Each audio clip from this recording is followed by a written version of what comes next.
If I'm shooting medium or large format, chances are it's HP5 or FP4. I do my HP5 in HC110, and my FP4 goes in Rodinal. Now, in 35mm, the story is a little bit different. FP4 in Rodinal in 35mm looks, frankly, kind of bad. Even though it's slower than HP5, it's quite a bit grainier due to the Rodinal, and it's like a harsh grain that I think kind of distracts from the image. So what options do I have in 35mm? Well, there's HP5, and I do keep that stuff on tap around here. And 35mm enlargements on HP5, though, they have been described as soft, like a pillow, grainy, but in a comfortable kind of way. Low res, but not the kind of low res you get from a Holga. They've not been described as sharp.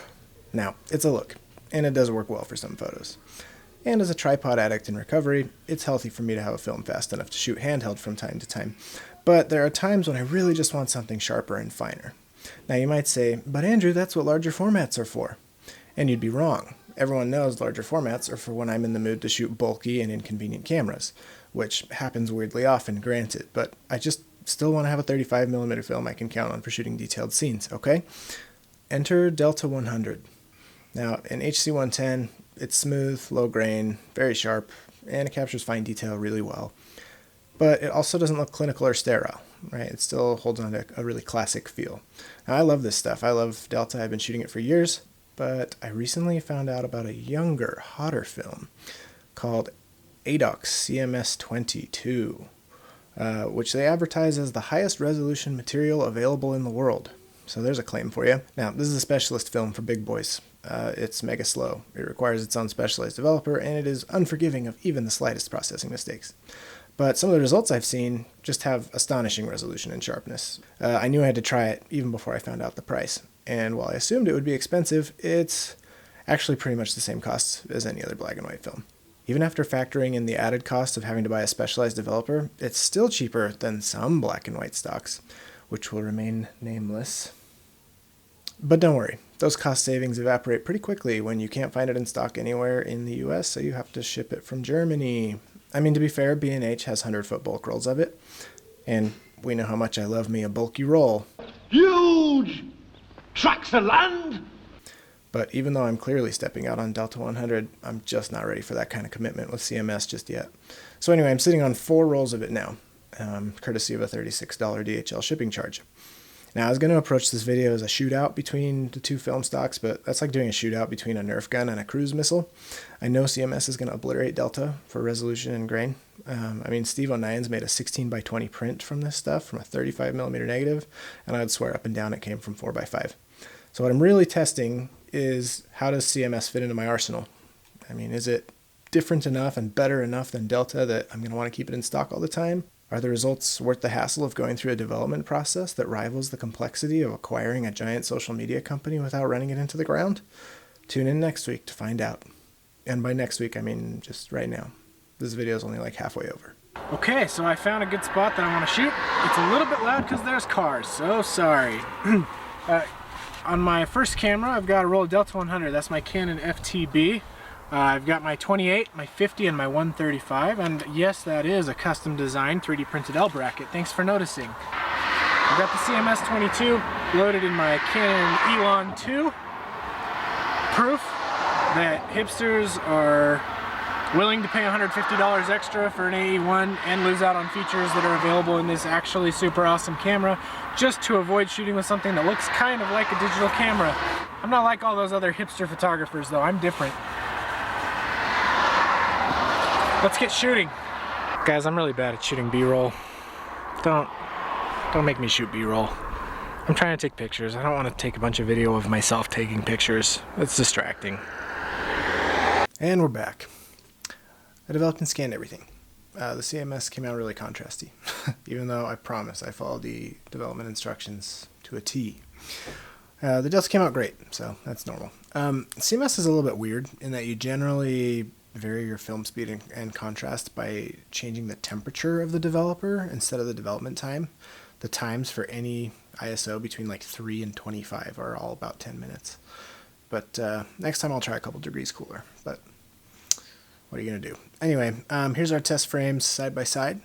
So both of these were taken with a stop-down 50mm lens that should be performing right about as well as a prime 50mm lens can, right in the sweet spot. So the chances that the lens is the weak point here are pretty slim. These are scanned at 4000 dpi on my Nikon Coolscan 4000.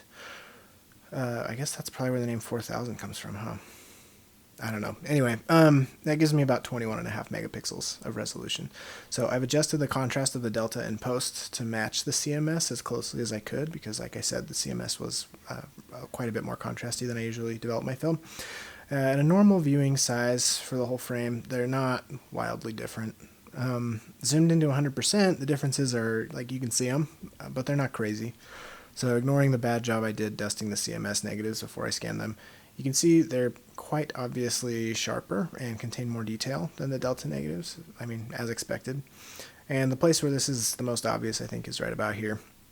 So the scanner's getting more or less everything off the Delta 100, I think. It's film grain that's starting to rob our detail here. It's not like missing digital resolution.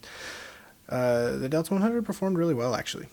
Getting anywhere near 20 megapixels of usable detail from a 35mm film is great. And if I'm honest, I don't usually scan my film, so this is the first time I've ever pixel peeped on Delta like some kind of analog pervert, and it's even better than I thought. So here's the CMS. I don't think the scanner has gotten everything that the CMS frame has to offer, but I also don't have a way to scan at a higher resolution than this.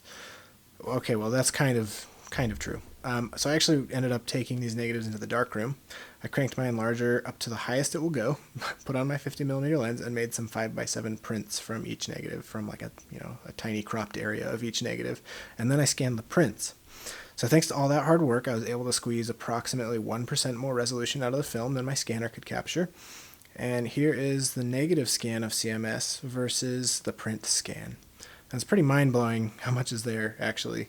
Honestly, I think there's probably even more, but I had to try to look through my grain focuser at the same time as turning my focusing knob on the enlarger, and my arms were a little bit shorter than the required 61 feet to do both of those things at the same time, so I think I actually missed focus just a hair on the enlargement for the CMS.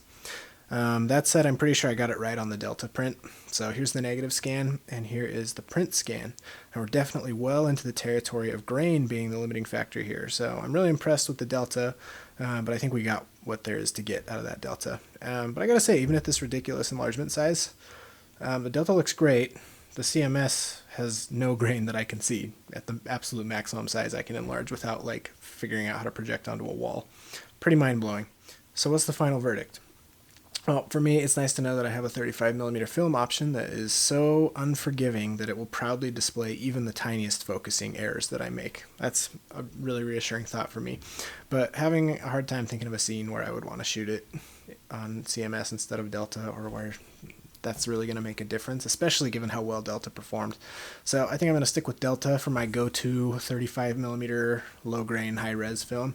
I'll keep the rest of those rolls of CMS for a special occasion. Next time I need to shoot something with the absolute highest possible resolution, I guess. But for me, I don't think it's worth dialing in on CMS instead of Delta for what I'm using 35mm for.